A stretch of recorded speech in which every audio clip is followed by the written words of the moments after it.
Sir, step away from the window. Right now. Don't say a word. Just trust me. I didn't know the man standing at my elbow. He was maybe 40, broad-shouldered, wearing the same catering uniform as everyone else rushing around the banquet hall. But something in his voice stopped me cold. Not the words, the way he said them.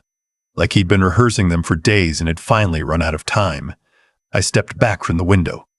My name is Gil. I'm 63 years old, a retired civil engineer from Dayton, Ohio, and I have spent my entire adult life being the kind of man who does not get pushed around. I raised my daughter alone after her mother, Patricia, passed from a brain aneurysm 11 years ago. I coached Little League. I fixed the roof myself.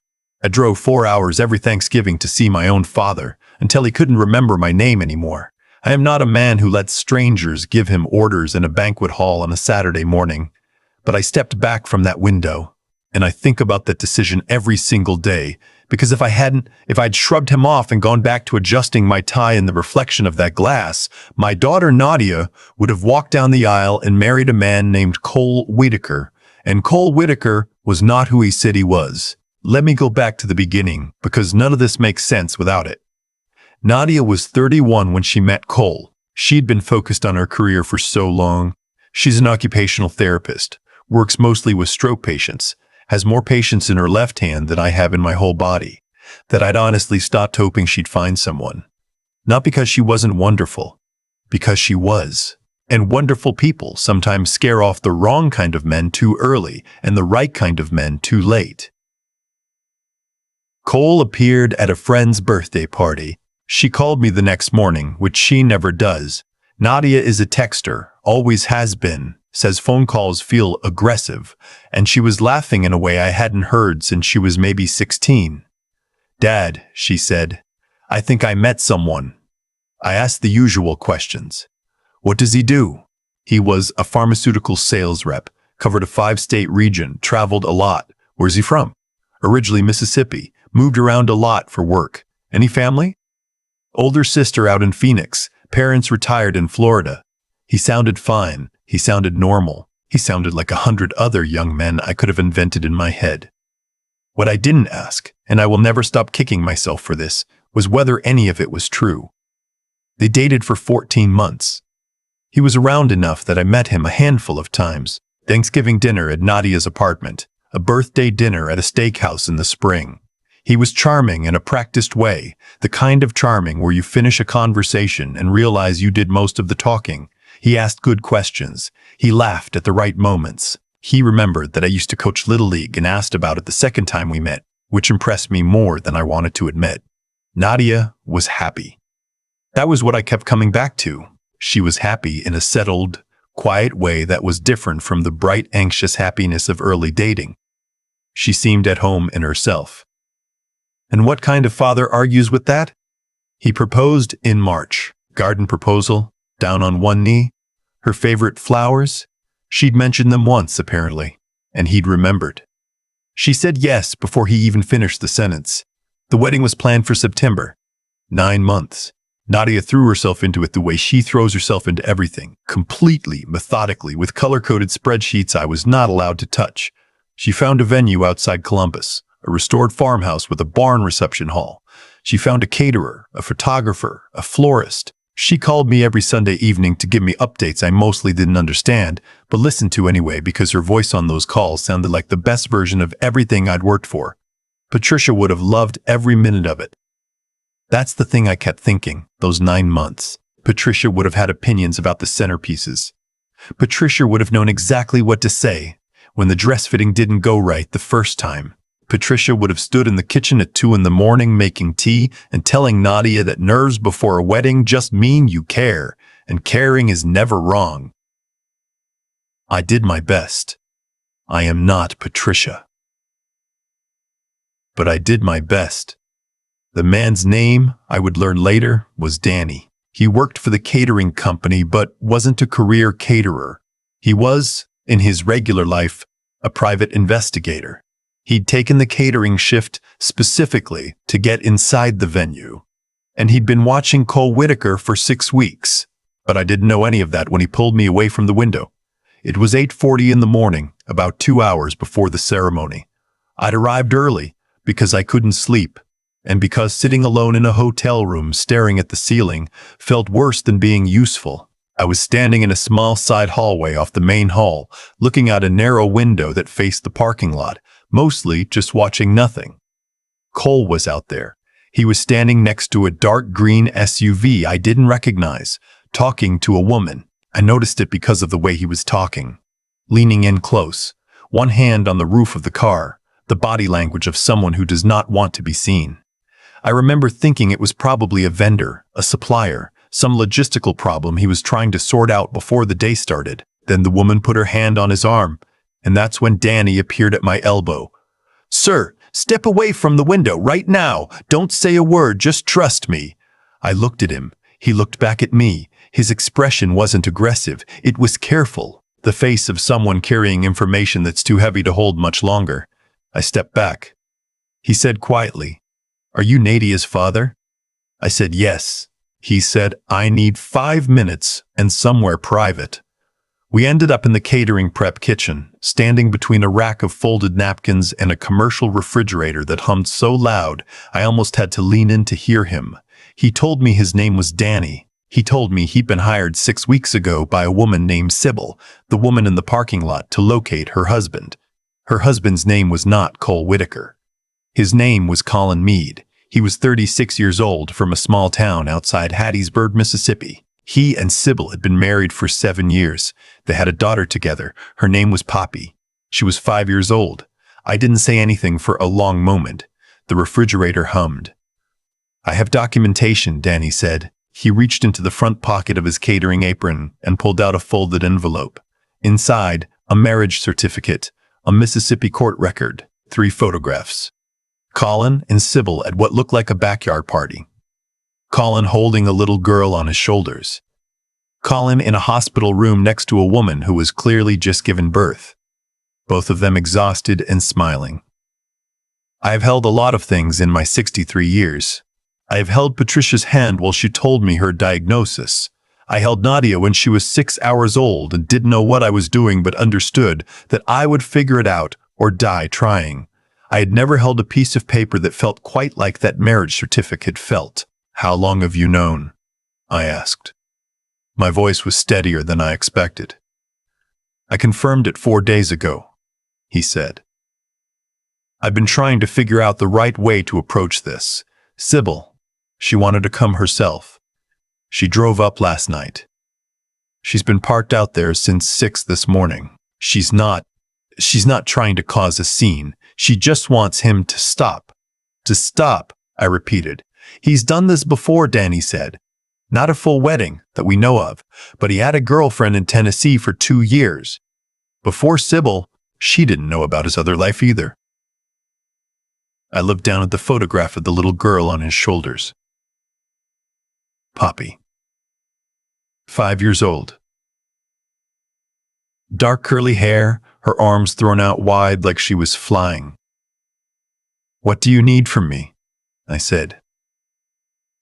He looked at me with something that might have been relief. "We need you to make a decision. We can go to the venue coordinator, have them delay the ceremony, create some kind of excuse, give Nadia a chance to hear this privately. Or," he paused, "Sybil is willing to come inside. She's willing to tell Nadia herself. She said she'd leave it up to you." I thought about Nadia's face in the photograph she'd been sending me for 9 months. Dress fittings.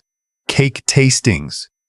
The picture she sent me 2 weeks ago of the venue at Golden Hour with the text, "Dad, can you believe this is real?"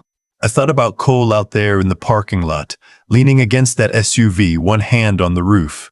I thought about Patricia and about all the things Patricia would know to say right now that I didn't. "Give me a minute," I said. It was the longest minute of my life. I stood in that prep kitchen and I thought about what it means to love someone enough to break their heart.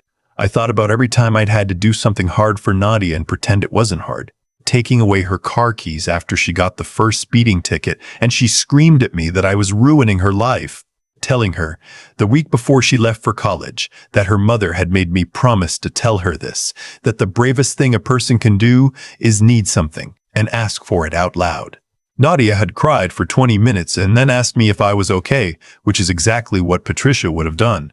I thought, there is no version of this where I protect her by staying quiet. There is no version where the right thing is also the easy thing. I told Danny to bring Sybil inside. She was younger than I expected. Maybe 32, 33. Tired in the way of someone who has been running on adrenaline for days. She was wearing a plain blue dress and her hands were shaking when she shook mine. "I'm sorry," she said immediately. "I know this is the worst possible moment. I know there's no good moment. I'm sorry." "Don't be," I said. "You didn't do this." We went together to find Nadia. She was in the bridal suite with her 2 bridesmaids, and the look on her face when I knocked and came in alone without being called. That look said she already knew, the way people sometimes know the shape of terrible news before they know its content. Her body went still. I asked her bridesmaids to give us a moment. When they were gone, I sat down next to her. I took her hand. I didn't lead with it or build up to it. I've learned, in 63 years, that there is no merciful way to delay bad news, that the pause before the blow is its own kind of cruelty. "Nadia," I said, "Cole is married. He has a wife and a 5-year-old daughter. His real name is Colin Meade. I have documentation. The woman who hired the investigator who found this out is here. She's in the hall. I didn't want you to hear it from anyone but me." The silence that followed was the second longest of my life. Nadia looked at our hands. She didn't cry, not right away. She just breathed. In and out, slowly, like she was doing something very deliberate. "Show me," she said finally. I handed her the envelope. She went through every piece of paper twice. She looked at the photographs for a long time. When she got to the one of the little girl on the shoulders, her breath caught, not a sob, just a quick, involuntary catch. The sound of something landing. "Poppy," she said, reading the name from somewhere on the document. "Yes." She set the photographs down on the vanity table, carefully, like she was handling something that belonged to someone else. Then she sat up straight and looked at me in the mirror. "I want to talk to his wife," she said. "I will not recount the full conversation between Nadia and Sybil. That is not my story to tell. What I will say is that they were in that room for 40 minutes, and when Nadia came out, she was different. Not broken, not the way I'd feared, but altered. Like a bone that's been set correctly after years of being slightly wrong. She asked me to handle the guests. I walked into that reception hall at 10:47 in the morning while 112 people sat in rows of white chairs waiting for a ceremony to begin. I walked up to the microphone that had been set up for the officiant, and I tapped it once and waited for the room to quiet. I said, "My name is Gil. I'm Nadia's father. There will not be a wedding today. I'm not going to explain more than that right now because some things are private and my daughter deserves privacy. What I will tell you is that she is safe, she is not hurt, and she made the right call.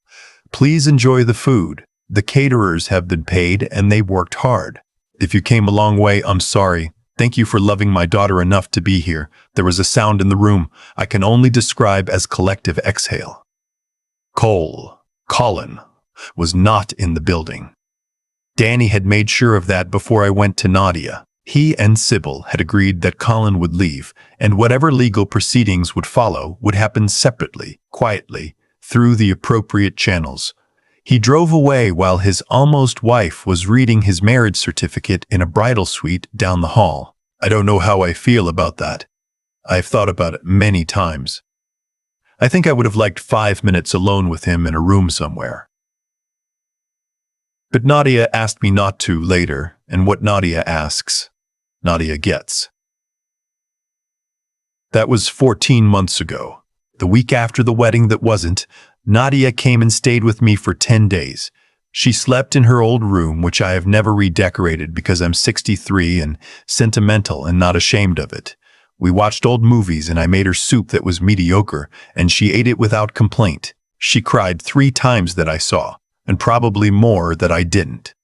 She never said "I can't believe it," or "How did I not see it?" What she said once, sitting at my kitchen table on the 4th day, holding a mug of coffee she'd let go cold, was, "Mom would have figured him out." "Maybe," I said. "She would have," Nadia said. She was always better at people than either of us. That's true. I miss her. Me too, I said. Every day. She looked up at me. Dad, how did you know? This morning. How did you know to trust that man? I thought about it. I didn't, I said. I just knew that whatever he was about to tell me was real. You can feel it sometimes, when something's real. She nodded slowly. And, I said, I knew that not listening, pretending I hadn't seen what I saw through that window, wasn't something I was capable of. Not for your sake, not even to protect you from a hard morning. She was quiet for a moment. Thank you, she said. That was it. That was all she said. 2 words. And they were enough. Nadia is doing well. She went back to work 3 weeks after everything happened, back to her stroke patients and her color-coded schedules and her Sunday calls to me. She is not dating.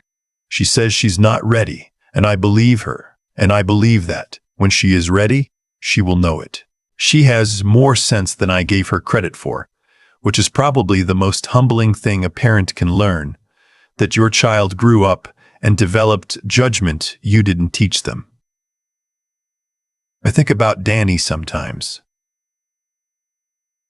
The man with the envelope and the catering apron. He did something that morning that most people would have found a reason not to do. He drove to a venue on a Saturday, put on a uniform, and waited for the right moment to walk up to a stranger and say words he couldn't know would be received well. He handed me the worst morning of my daughter's life and trusted me to do the right thing with it. I hope he knows I did. I think about Sybil too. 7 years, a 5-year-old daughter.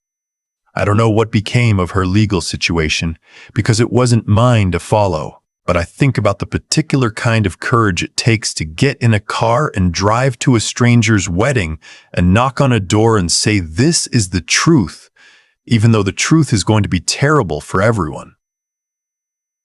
I think Patricia would have called her brave. I think Patricia would have been right. I'm 63 years old. I've been a father longer than I've been anything else, and I will tell you what I believe about fatherhood, which is this.